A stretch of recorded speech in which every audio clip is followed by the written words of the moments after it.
everybody. Welcome to Naming the Purple Elephant YouTube channel. Before I get into today's conversation, I want to acknowledge something. With Valentine's Day around the corner, I know that a lot of people are feeling something right now. For some, it's joy. For others, it's grief. For some, it's love in full bloom. And for others, it's love that looks a little bit different this year. And I just want to say this clearly. Love doesn't only count if it comes from a romantic partner. Love can look like a parent who is showing up for you when you are exhausted. It can look like a friend who checks in without being asked. It can look like your dog waiting at the door like you are the best thing that has ever happened to them. A shout out to my dog Lucas, my cute little golden doodle puppy. And sometimes love looks like choosing yourself. It can look like setting boundaries or learning how to feel safe in your own body again. So Valentine's Day isn't just about who you're with. It's about how love is expressed, how it's experienced, how it's felt. And that's exactly what today's conversation is about. Because when we talk about love and we're talking about relationships and leadership, even in the workplace, we rarely talk about emotional safety, especially when it comes to men. So today I want to widen the lens and I want to talk about love in a way that includes everyone. So welcome back to the channel. And I want to talk about something that lives at the intersection of my personal life and my professional work. Something that has shaped the way that I lead, the way that I love, and the way that I understand people, especially the way that I understand men. I want to have a real conversation today, not a trendy one, not a reactive one, but just a human one. Because there's this message that's circulating lately that paints men as the enemy or dismisses their emotional experience altogether. And so this episode comes from years of watching leaders break down in front of me or watching women collapse from emotional responsibility and watching how people navigate love and disappointment and fear and healing. So today, this episode is called Why Men Need Emotional Safety Too and what that means for love, life, and leadership. So we're going to dissect the emotional experience of men. We're going to talk about the divine masculine and the divine feminine and how this shows up, not just in relationships, but how it also shows up in the workplace. So I say this, men do not become emotionless by nature. They become emotionless by conditioning. So society teaches men that asking for help is weakness, that vulnerability is unattractive, that emotional expression is dangerous, or that their worth is tied to strength and stoicism. And I just want to point out, I don't think there's anything more sexy than an emotionally available man. I love a man that has feelings. I love a man that can show his emotions, that are able to express them and say, this is what I'm feeling. This is why I'm feeling it. That is sexy. But society teaches men to be fearful of doing that. It teaches men all of these things about, oh, you're going to look weak or people are going to take advantage of you. And that is just not true. And so what happens is men end up shoving everything down. They disconnect from their own hearts. They become avoidant and overwhelmed or shut down. And it's not because they don't feel, but it's because they feel so much and they were never given the tools to process it. So men need emotional safety just as much as women do. They just show the need differently.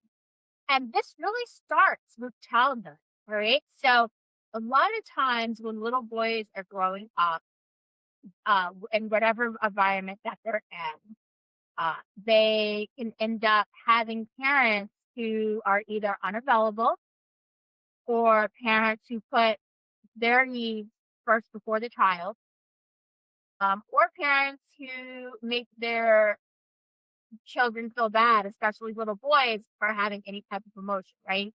So the little boy could be crying or upset about something, and the parents like, stop that. Don't cry. Men don't cry. So what does this do? This creates this false narrative in their minds that translates out into how they interact. So when these little boys grow up into grown men, they're walking around with all these labels of it's weak, emotions are weakness, and men don't cry, and men don't show emotion. And that's absolutely ridiculous. And I'm going to say why it's ridiculous. Number one, men are human beings, just like women are human beings. We're all human beings outside of gender. And to just be a human being in general means that you have emotions and you have feelings. No one's absolved from that. And so it's so damaging.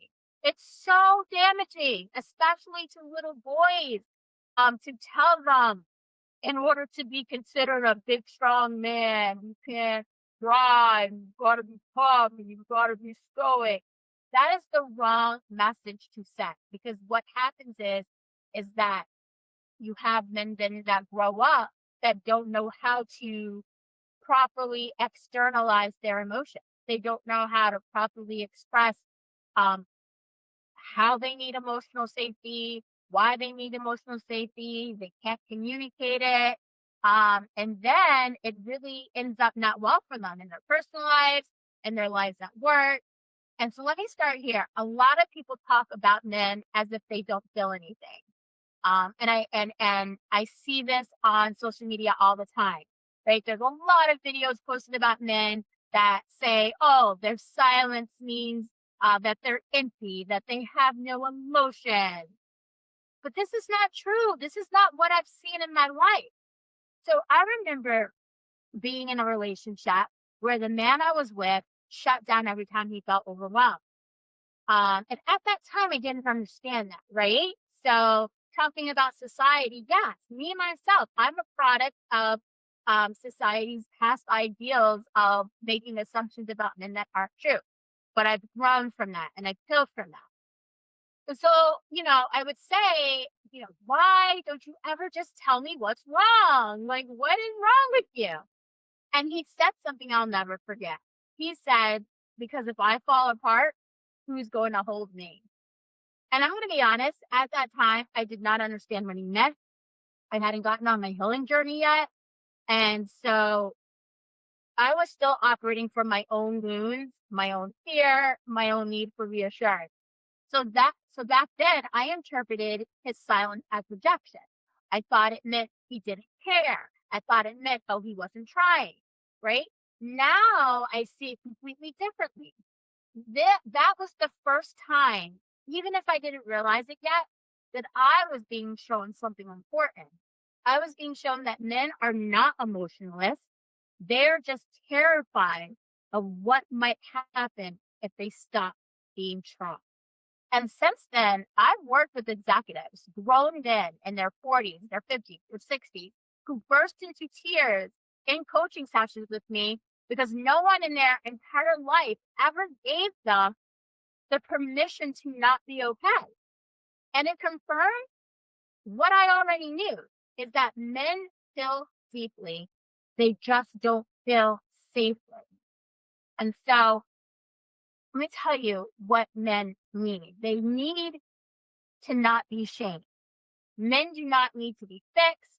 Men don't need another person telling them what they're not. Men need compassion. They need emotional safety. They need space to express without judgment. They need encouragement to step into their highest self. And they need accountability without humiliation. And so when a man feels emotionally safe, he becomes this divine masculine energy that is so sexy and attractive. And so a divine masculine is a man that has become grounded and protected and present and reliable and expressive and living in integrity. But a man cannot rise in a space where he feels shame, attacked, or belittled. And we as women have to recognize that and we have to take ownership in that. So if you're in a relationship right now where your man is not living in his divine masculine, you probably need to do some work and look internally and ask yourself, am I even living in my divine feminine? And I'm going to get into that in a little bit. Then I want to tell you a story. So I once coached a male leader who was labeled cold and distant and intimidating, as men are usually labeled. But the truth was, he was not cold. He was just overwhelmed. And so I remember sitting with him and he said to me, if I show emotion, my team's going to think I'm weak. If I don't show emotion, they're going to think I'm heartless. I don't win either way. And that moment softened something in me. And it's men don't need to be fixed. Men need emotional safety. They need compassion. They need accountability without shame. They need space to be human. And when I reflected his humanity back to him, not his behavior, not the label, but his humanity, he stood taller and he became a better leader at work, a better father to his children, and a better partner to his wife. Why? Because men rise in spaces where they feel seen, not judged. And so this is what I'm going to talk a little bit about the divine feminine role. So the divine feminine is not weak. She's not passive. She's not submissive. She is a safe emotional container. She's intuitive. She's receptive. She's compassionate. She's soft yet strong. And she's grounded and regulated. A woman in her divine feminine does not rescue a man. So she's not fixing him, and she's also not mothering him. She's inviting that man to rise into his divine masculine because she sees his soul, not just his wounds. And she reflects back to him the man that he's capable of becoming. So people talk about divine feminine energy like it's just softness and beauty and flowing dresses. And don't get me wrong, I love softness and beauty and flowing dresses, but divine feminine energy is so much more than that. It's strength and compassion. It's intuition. It's emotional grounding. It's saying, I see you for who you really are, not just who you've been. And I had to learn that myself. I used to overgive. I used to over explain. I used to try to hold the whole relationship together because I didn't want it to fall apart. And that wasn't feminine energy. That was fear in feminine clothing. And there was a moment where I realized if I want a man to show up in his divine masculine, I have to step into my divine feminine without fear. And that changed everything about the way I relate to men because men don't rise when we push them. They rise when we hold our ground and when we soften our hearts at the same time. So I want to be clear, compassion does not mean tolerating abuse or unhealthy behavior. Compassion means acknowledging that just like women, men are human. They're human beings that are shaped by their trauma and conditioning. And we all deserve opportunities to heal. And we all need safe spaces. And we all need to be seen for who we truly are, not just what society is telling us to be. And if we want healthier relationships and healthier communities and healthier workplaces, we have to stop, number one, generalizing entire genders. It happens all the time. When I'm on social media, I see so many videos from men and women generalizing, well, this is what a woman does, this is what a man does. And we've got to stop doing that. We really do. I've seen videos where one woman had posted about attachment styles, and I know about attachment styles. That is my whole thing. That is what I just got certified in, industrial organizational psychology and attachment styles and trauma. And so in this video, she was talking about the dismissive avoidant attachment style. And it was this video about this man and how dismissive avoidance are just awful to date. And then all the comments underneath were from a whole bunch of women that are like, dismissive avoidance will ruin your life. They're the absolute worst. They can't stand them. Don't ever date a dismissive avoidance. Dismissive avoidance don't deserve love. Like all of this negativity. And I want to say, okay, first of all, we all have attachment styles. And I've talked about this before. No one is absolved for that. So if you haven't watched any other videos, attachment styles, we have anxious attachment, dismissive avoidant, fearful avoidant, and then secure. And our attachment styles are what we learn as children to protect us from trauma responses that then translate into our adult relationship. So to blanketly say that dismissive avoidance don't deserve love, they're the worst people to date, they'll make you feel like crap, it's sad, right? Because everybody deserves love. And dismissive avoidance specifically, they're not, so to give a little more context, usually when dismissive avoidance are put into unsafe situations, their trauma responses are to shut down. So they will stop all communication. They just don't want to deal with conflict. They won't communicate. They kind of go into this like little cubby internally. And they hide behind work or silence. They hide behind like humor or anger. And that is a trauma response, right? So if you are dating somebody that is exhibiting that behavior, you've got to look internally within yourself and say, okay, what did I do in this relationship that created the environment where this would activate that trauma response in that person, right? So there's something that happened in your relationship that activated a trauma response of them going silent, of them withdrawing, of them shutting off communication, of them avoiding conflict, of them avoiding repair. And it's something you have to look at internally. The same with anxious attachment style. I know about anxious attachment style. I was an anxious attachment style, so we can talk on that too. Anxious attachment is the opposite of dismissive avoidance. And so when their trauma response is triggered, they do the exact opposite. They actually want to be connected, right? So then everything that they're doing is they're trying to crave more connection. So they can text 100 times, call 100 times back to back to back.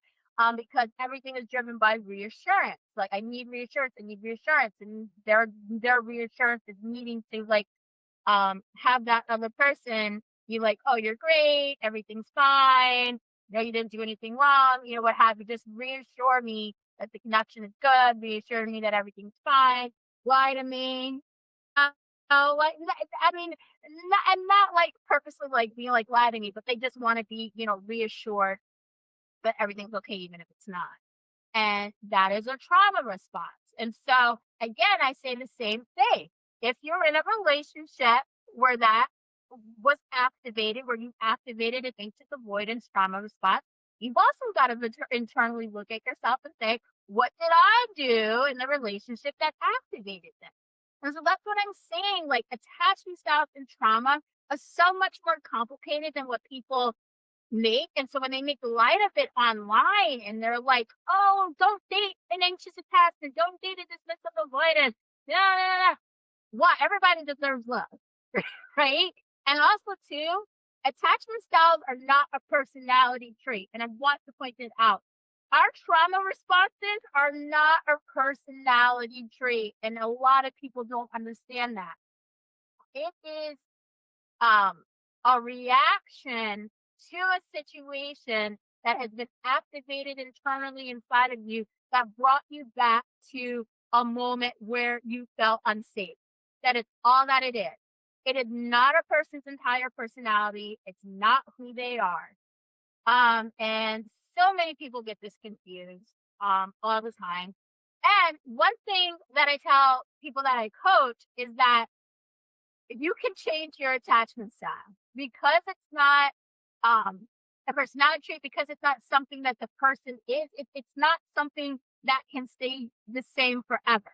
A person can change their attachment style. So an anxious person can become dismissive. A dismissive person can become fearful. Sometimes there's people, and I've coached a lot of people that have two attachment styles operating at the same time. And yes, everybody can get to the secure attachment. It's just a matter of doing the work internally.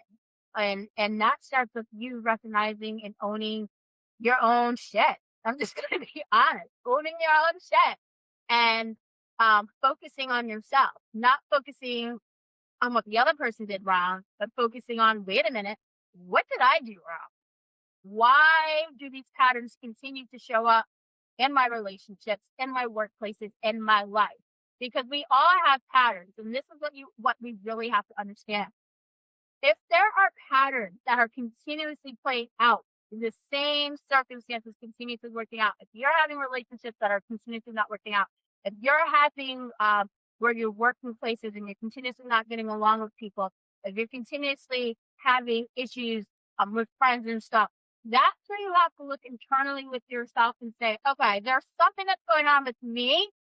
Let me just not worry about everything that's going on in the outside. Let me look at what's going on internally and let me fix it.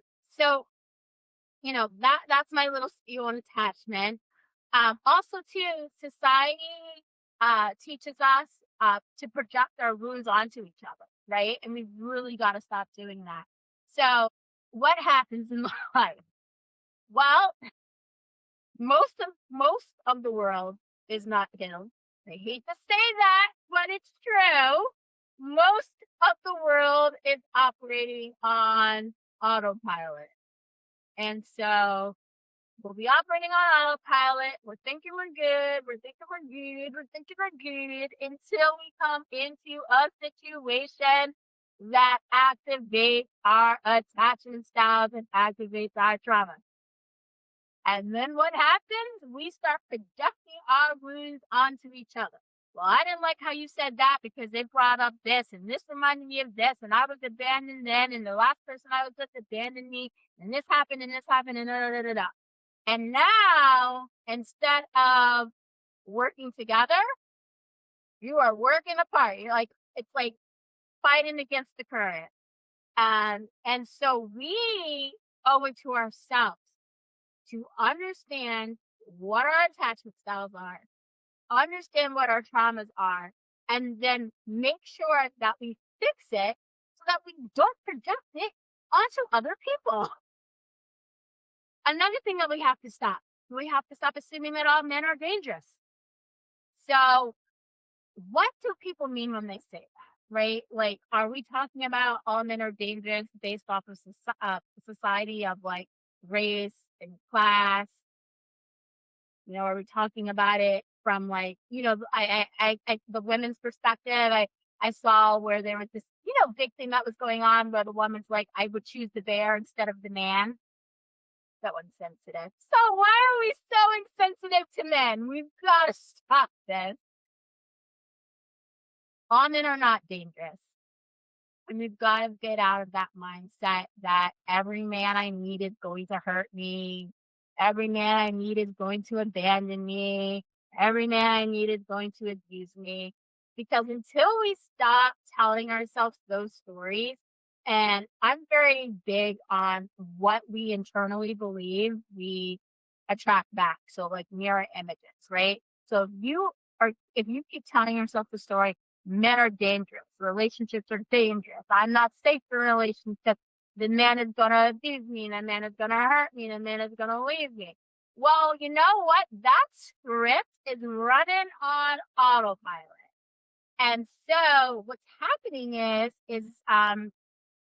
you're thinking about it, thinking about it, thinking about it, thinking about it, thinking about it, thinking about it, thinking about it, so much so that it becomes your internal reality. And then what would happen with that? Because you believed it so much, it's going to show up in your life. You have so internally and mentally believe that so much, and now you are just going to bring that into your life. And so you're going to see men who are dangerous, men who aren't safe, relationships that aren't safe, men that abuse you, because that has been your operant story. So we've got to stop assuming that. We've got to change the operant story inside of ourselves. We've got to change the story that all men are dangerous. For men, you've got to stop assuming that all women are manipulative. So this is a big thing. A lot of men will say, this woman, women are manipulative. And a lot of the reasons why they're saying that is because they were in a situation where they either were or felt that they were manipulated. And so I want to get into this a little bit because, yes, so people can manipulate each other. It's not a gender thing. There's men that manipulate women, there's women that manipulate men, okay?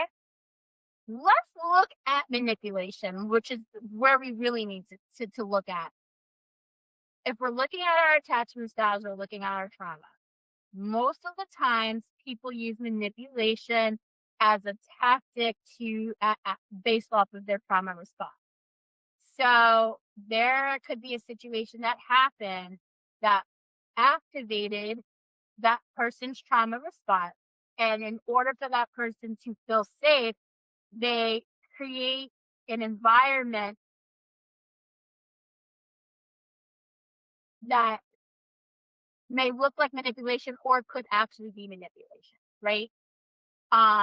Most times, and I just know this from the coaching that I do with people, just from stuff that I've done internally, even manually, most times people are not intending to manipulate people.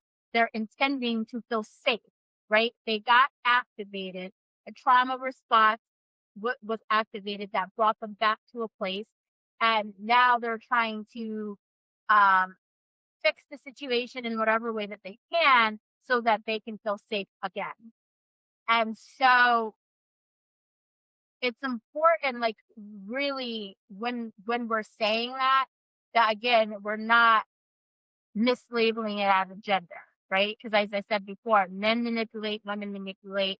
Most of the times people aren't manipulating purposely. They're doing it because they had a trauma response and they're just trying to create safety. And that's not to say that there's not people out there that just manipulate to manipulate. Absolutely.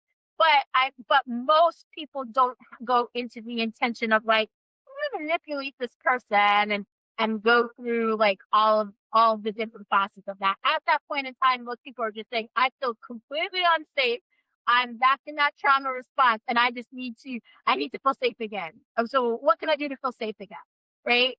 And then the last one that we need to stop doing is we need to stop creating enemies instead of allies. I feel like as genders, oh my God, we create enemies within each other. You've got women bashing men, you've got men bashing women. No one understands each other anymore. No one understands how anyone operates. And what happens when we don't understand how something operates? We fear it. And I feel like that's what's happening. I feel like the genders don't really understand each other. They don't understand how to be in harmony with one another. So, right, like, you have men that will say, well, I hate feminism. And oh my God, the worst thing that happened was feminism. I want to talk about this for a second. So yes, there are some women who have been hurt and they weaponize feminism as a way to be like, I hate men, down with men, we don't need men, girl power. That is not what real feminism is.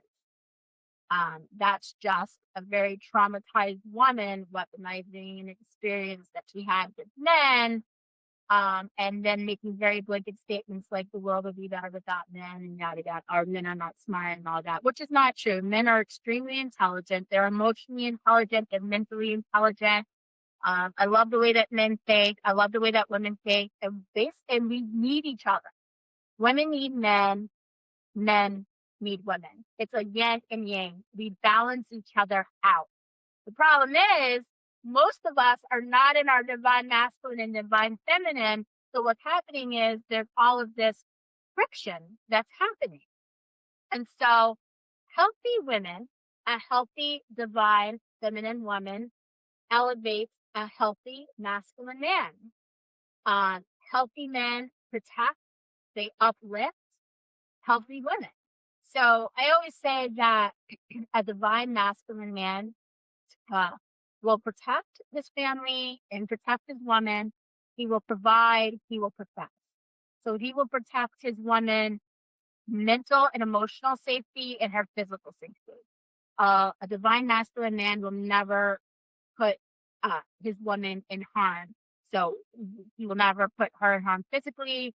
He will never put her in harm mentally. You know, there won't be mind games that will be going on.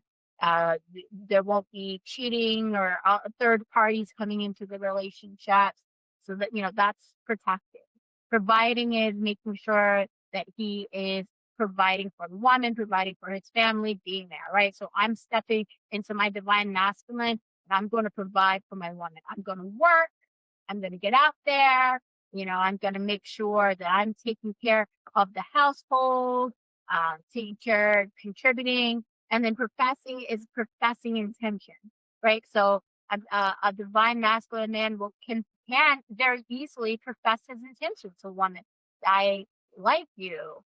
This is where I want to go in the relationship. This is the direction I want the relationship to go in. This is the speed that I want the direction of the relationship to go in. And in contrast, a divine feminine woman is able to receive.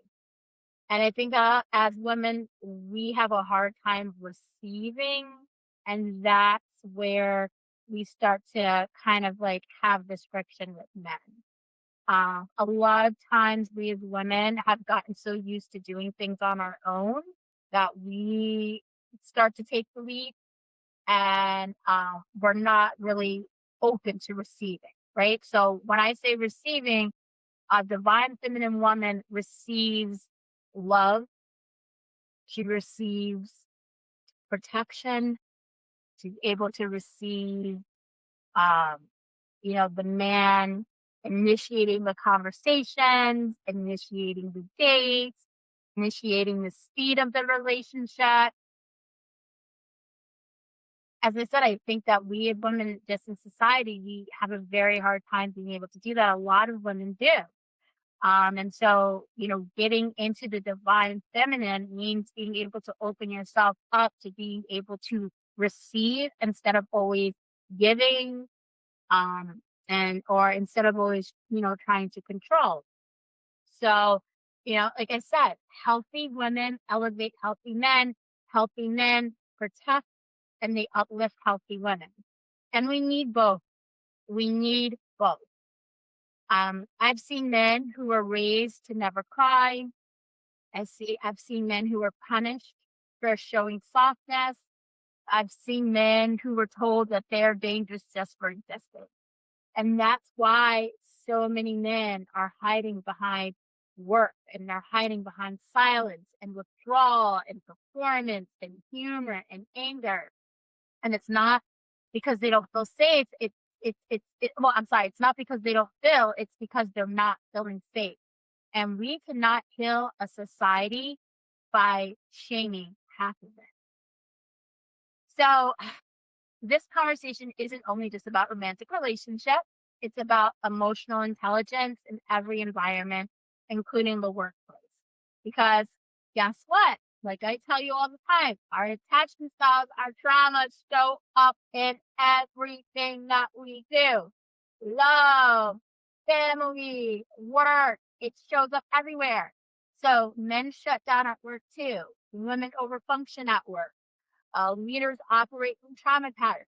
So here is how divine masculine and feminine energy show up professionally. So divine masculine at work looks like a man who is structured. He provides clarity because he has clarity internally. He's able to provide it externally. He's able to take action. He's able to take accountability. He has really good decision making skills, right? So he's not going back and forth. Like he can make a decision and then see it through. And A divine masculine man provides steady leadership. A wounded masculine man looks like a man that micromanages. It's a man that doesn't trust his own emotions. It's a man that doesn't trust other people's emotions. It's a man that's emotionally unavailable, a man that gets into power struggles with people, a man that withdraws instead of repairs, and a man that's conflict avoidant. A divine feminine at work looks like a woman who is able to have empathy. She's able to collaborate with people. She has really good intuition and lets her intuition guide her. She has emotional intelligence. She practices inclusivity, and she's able to create connections, stabilize connections, and keep them. A wounded feminine looks like someone who is people pleasing all the time. They're over explaining, they're burned out, they're over functioning, they're taking on everybody's emotional load. They're so emotional at work, and everyone's seeing all these emotions come out. They're not able to like ground themselves and regulate themselves. And so most workplace dysfunction is not about policy, it's about unhealed masculine and feminine energy. It's about leaders who weren't taught emotional safety, staff who weren't taught boundaries, teams who operate from trauma responses, a culture that's running on fear and avoidance and miscommunication. And when organizations restore balance between masculine structure and feminine emotional intelligence, then everything stabilizes. And it stabilizes in relationships too. So communication stabilizes, trust stabilizes, psychological safety starts to stabilize, and work retention will stabilize, performance, morale. And so I want to tell you a workplace story that changed my entire career.